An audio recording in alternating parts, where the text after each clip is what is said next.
Oui, merci Madame la Présidente.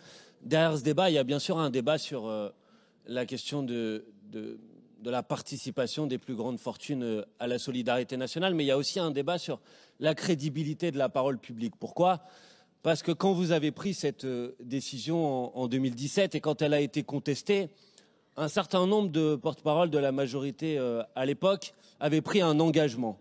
Et l'engagement a été le suivant. Marlène Schiappa, par exemple, le disait dans la presse, nous allons évaluer la transformation de l'ISF en IFI, et si ça ne fonctionne pas, nous reviendrons sur cette mesure. Et donc, il y a eu des rapports d'évaluation qui ont été faits. 3 rapports d'évaluation qui ont été faits. Quelles sont les conclusions de ces rapports? Aucun ruissellement n'a été détecté, pas d'impact sur l'investissement, pas d'impact sur l'emploi, et un seul effet, augmenter les inégalités en faveur des plus riches. Deuxième effet, une perte sèche de 3,44 milliards dans les caisses de l'État, puisque l'ISF en 2017 rapportait 5 milliards, l'IFI en 2020 rapportait 1,56 milliards. Un ISF rénové, comme nous l'avons proposé, permettrait de générer quasiment 10 milliards d'euros de marge de manœuvre supplémentaire. Alors, je vais citer pour conclure un dernier responsable de la majorité à l'époque, c'était Monsieur Griveaux.